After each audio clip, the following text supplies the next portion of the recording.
বন্ধুসকল, মই এতিয়া বৰহাট বৰপথাৰ গাঁৱৰ তপন গগৈ দেৱৰ ঘৰত উপস্থিত আছোঁ। ইয়াত আমাৰ টাই আহোমসকলৰ এটা অনুষ্ঠান হয়নে বাৰু, পৰম্পৰা এটা অনুষ্ঠান আৰম্ভ কৰিছে।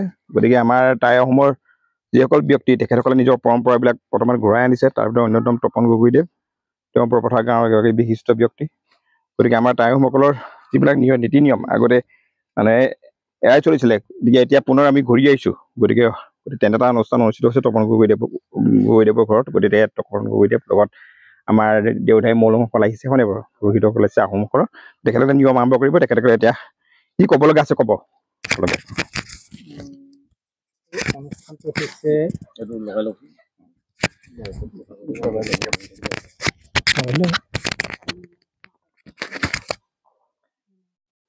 পৃথিৱীত বিভিন্ন জাতি আছে।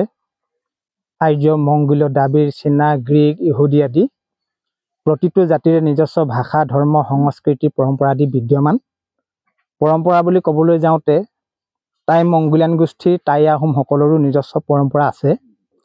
সেই পৰম্পৰা অনুসৰি এই বৰপথাৰ গাঁৱৰ চাও তপন গগৈ, তেখেত এজন সন্মানীয় শিক্ষক। তেখেতে পূৰ্বে জনসমাজত পৰি নিজস্ব পৰম্পৰাৰ পৰিৱৰ্তে হিন্দুত্ব পৰম্পৰা গ্ৰহণ কৰি আছিলে তেখেতৰ অজানিতে। আৰু তেখেতে যেতিয়া নেকি নিজে বুজি পালে যে আমি টাই মংগোলিয়ান গোষ্ঠীৰ টাই আহোম জাতিৰ মানুহ, আৰু সেই আহোম জাতিৰ নিজস্ব জাতীয় পৰম্পৰা বা সংস্কৃতি আছে, সেয়েহে তেখেতে আজি তেখেতৰ বাসগৃহত জাতীয় পৰিচয় দিবৰ কাৰণে তেখেতে জাতীয় পৰম্পৰা কৰিব খুজিছে। আৰু এই অনুষ্ঠানটি হৈছে টাই আহোম পৰম্পৰা মতে আই লাংদিনৰ পূজা বুলি কয়। আই লাংদিনে হৈছে এই পৃথিৱীৰ অধিপতি, পৃথিৱীৰ গৰাকী। বাকী ইয়াত জনগোষ্ঠীসকলৰ মতে কোনোজনে হয়তো ইয়াক ডাঙৰীয়া পূজা বুলি কয়, থল ডাঙৰীয়া পূজা বুলি কয়। থল ডাঙৰীয়া, এতিয়া সেই থল মানে পৃথিৱী। এই পৃথিৱীখনক টাই আহোমসকলে আই লাংদিন বুলি কয়। সেই আই লাংদিনৰ পূজা আজি অনুষ্ঠানটি আজি ইয়াত অনুষ্ঠিত কৰা হৈছে এই তপন গগৈৰ ঘৰত। আৰু এই থলৰ যি অধিপতিজনক আমি সেৱা কৰোঁ, ইয়াৰ পৰা আমি প্ৰাৰ্থনা কৰোঁ বা আশীৰ্বাদ বিচাৰোঁ যাতে এই থলে জলে মাটিয়ে ভেটিয়ে আমাক খুজিব লাগে। বহুতে কয়, ভয় সংশয় কৰে বা প্ৰবাদ আছে, যিহেতু মাটিয়েও নুসুজে, ভেটিয়েও নুসুজে, মানে থলেও নুসুজে, জলেও নুসুজে বুলি কয়। কাৰণ হয়তো কিবা থাকে তাত, ইয়াত আইলাং দিনৰ হয়তো কিবা মহিমা থাকিবও পাৰে। সেয়েহে টাই আহোমসকলে এই আইলাং দিনৰ পূজা ভাগি কৰে।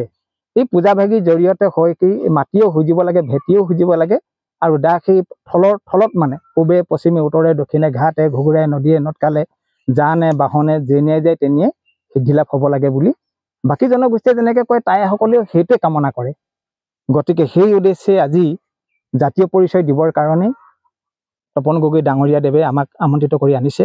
আমিও সুখী হৈছোঁ।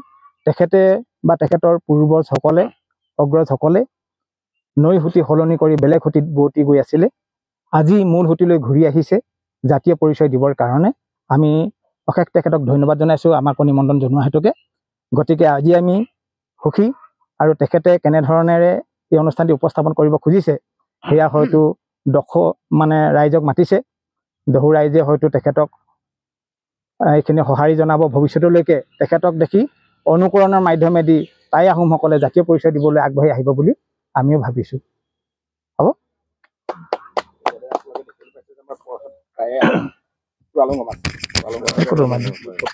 নালাগে, লোকৰ বস্তু যাবগৈ আপুনি নিজেই সমাজৰ উদ্যোক্তা হয়নে বাৰু?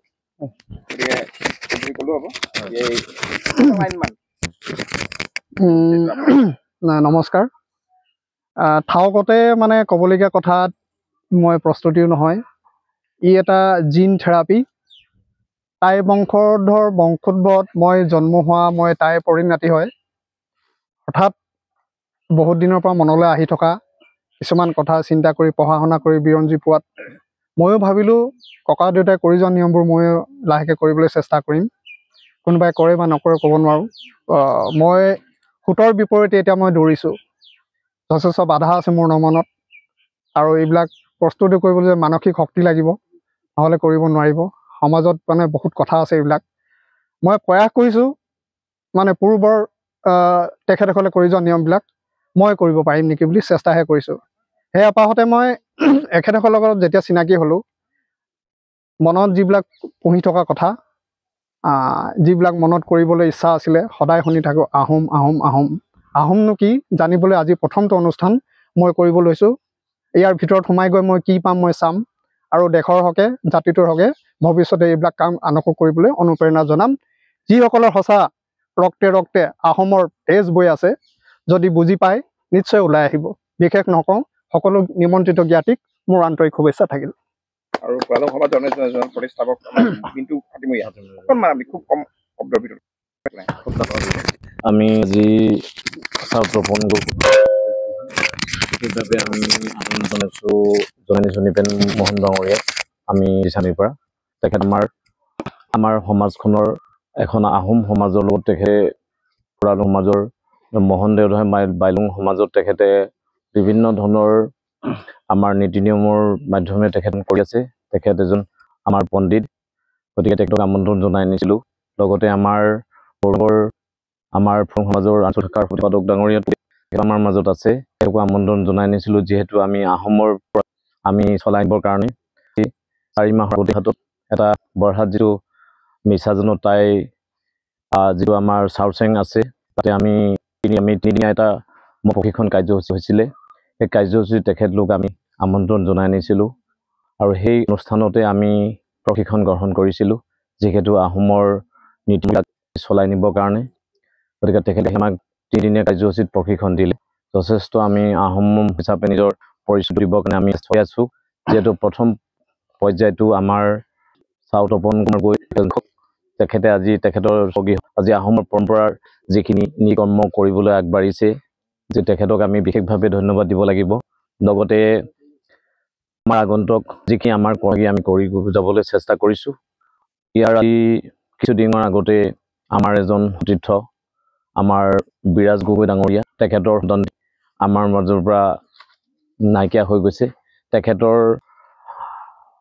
তেখেতক আমি আহোম পৰম্পৰা হিচাপে বিৰাজ গগৈ মানে আহোমৰ যি বৰহাটৰ ফুৰা সমাজৰ তৰফৰ পৰা আমাৰ আঞ্চলিক সমাজৰ পৰা ফুৰালুং সমাজৰ পৰা আমি সকলো নীতি নিয়মেৰে আমি সাপে খাটি আমাৰ ফুৰালুং সমাজ, চৰাইদেউ জিলা ফুৰালুং সমাজ আদি কৰি আমি সকলোকে আমন্ত্ৰণ জনাই আমি সদৌ অসম ফুৰালুং সমাজৰ দায়িত্বত থকা ব্যক্তিসকলক, পণ্ডিতসকলক, দেওধাই মোহন বাইলুং সকলৰ পণ্ডিতসকলক আমন্ত্ৰণ জনাই আমি বিৰাজ গগৈ ডাঙৰীয়া ঘৰতে আমি সকলো নীতি নিয়মে আহোমৰ নীতি নিয়মে তেখেতৰ ল'ৰাটোক আমি দান হৈছোঁ। গতিকে প্ৰথম পৰ্যায়টো, গতিকে তেনেকুৱা এটা পৰ্ব আমি বৰহাটত কৰি গৈছিলোঁ অনুষ্ঠানটো। গতিকে আমাৰ অনুষ্ঠানটো মই চিন্তা কৰিছিলোঁ যে বৰহাটত এটা আহোমৰ মানুহ যেতিয়া আমি আছোঁ, গোটেই আহোমৰ মানুহখিনিয়ে যাতে আহোমৰ পুৰণি যিটো নীতি কৰ্মলৈ আমি ঘূৰি যাব পাৰোঁ, তাৰ চেষ্টা আমি ৰাখিছোঁ। আৰু প্ৰতি পৰ্যায়ত আমি এখন সমাজ আহোমৰ ফুৰালুং সুস্থ সমাজ গঠন কৰাৰ দিশত আমি আগবাঢ়ি চেষ্টা চলাই আছোঁ। গতিকে এইখিনিকে কৈছোঁ যে সমবেত হোৱা সকলো আহোমৰ আমাৰ সমাজৰ পৰিয়ালবৰ্গলৈ আমি আন্তৰিক ধন্যবাদ জনাইছোঁ। লগতে আজি সভাত উপস্থিত থকা দেওধাই মোহন বাইলুং ফৈদৰ সমাজৰ সকলো লোকে আন্তৰিক শুভেচ্ছা জনাই আজি সভাত উপস্থিত থকা সকলো লোকে লগতে তপন গগৈ ডাঙৰীয়ালৈ তেখেত নীতি কৰ্মই আগবাঢ়িছে, তেখেতক বিশেষভাৱে আমি বৰহাট আঞ্চলিক আমাৰ আহোম ফুৰালুং শাখা কমিটিৰ তৰফৰ পৰা ধন্যবাদ জ্ঞাপন কৰি আজি মোৰ চমু বক্তব্য এইখিনিতে সামৰণি মাৰিছোঁ। ধন্যবাদ। এতিয়া মই আগবাঢ়িছোঁ য'ত অনুষ্ঠানটো অনুষ্ঠিত হৈছে, গতিকে সেইটো দেখুৱাব বিচাৰিছোঁ। এতিয়া কণীৰ লগত গুৱা পাণ, অৰিহণা এইবিলাক দি অনুষ্ঠান আগবঢ়োৱা হৈছে, নৈবেদ্য আগবঢ়োৱা। গতিকে মৌলসকলে, দেউতাইসকলে এতিয়া পূজা ভাগি আৰু নিয়ম ভাগি ভাব গতিকে দেখুৱাইছোঁ, অকণমান নিয়ম ভাগি দেখুৱাইছোঁ।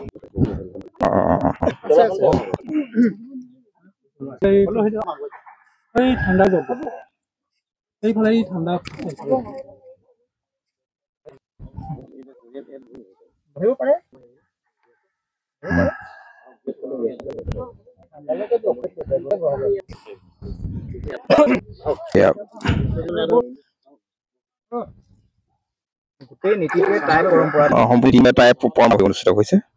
এয়া চাকি জ্বলোৱা হৈছে, অৰিহণা, গুৱা পাণ, মৌলুং দেউতাইসকল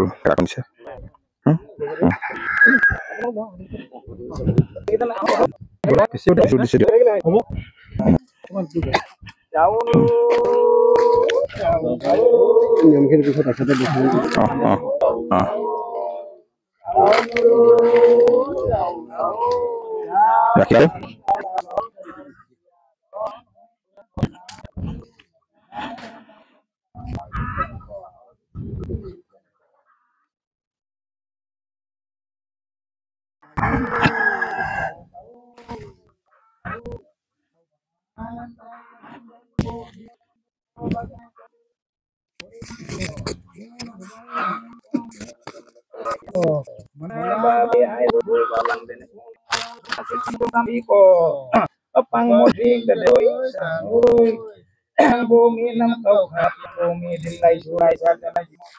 মই 1 মিনিটৰ ভিতৰত আপুনি ক'ব আপোনাৰ নাম জানিব বিচাৰো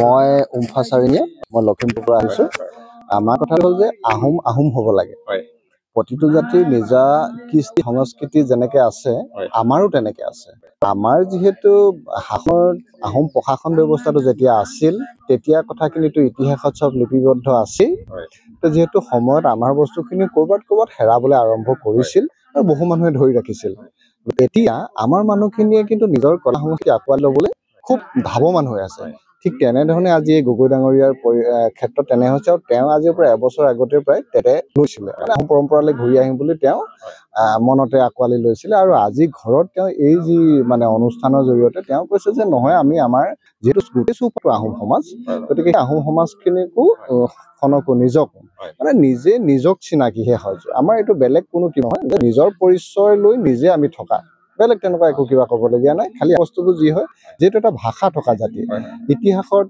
মানে উত্তৰ পূৰ্বাঞ্চল নালাগে কিন্তু এছিয়াৰ ভিতৰতে লিখিত তথ্য প্ৰথম মানুহখিনি যি উদাহৰণ এইটো বিৰল ইয়াত আমি অকল আহোমে আমি উত্তৰ পূৰ্বাঞ্চলত থকা সমূহ যিখিনি ৰাইজ সমূহৰ ইয়াত অৱদান আছে সমূহ জাতি জনগোষ্ঠী অসমীয়া ভাষাটো অৱদান উন্নত হৈছে গতিকে আমি সকলোকে ধন্যবাদ জনাম আমি আহোম এটা প্ৰশাসনিক ব্যৱস্থা এই জাতি নহয় আমি প্ৰকৃততে টাই মানুহে টাইত বিচাৰিলেহে আমাৰ গুৰুটো বিচাৰি পোৱা যাব কিন্তু আহোমত বিচাৰিলে নাপায় আহোম এটা ব্যৱস্থা গতিকে আমি সকলোকে লৈ পানি আগে কিন্তু নিজৰখিনি হেৰুৱাই দিব বিচাৰোঁ সেয়াই বহুত ভাল লাগিলে আপোনালোকৰ কথা পাতি গতিকে আমি নতুন পৰম্পৰা নহয় পুৰণা পৰম্পৰা আমি ঘূৰি আহিছো ৰাইজ ঘূৰি আহিব বিচাৰিছে গতিকে আপোনালোকৰ আশীৰ্বাদ আছে সকলো আশীৰ্বাদ আছে হয় নাই এইখিনি হ'ল লিখিত তথ্য আমাৰ যি আছে চব লিখিত আছে তথ্য সহকাৰে আছে গতিকে আমাৰ তথ্যত থকা এটা জাতিয়ে নিজক হেৰুৱাই দিলে বৰ দুখৰ বিষয় হ'ব গতিকে আমি থকাকেহে কৰি গৈছোঁ আমি আৰু এয়া কাৰোবাক আমি দুখ দিয়াৰ উদ্দেশ্যও নাই আমাৰ হ'ল আঁকোৱালহে উদ্দেশ্য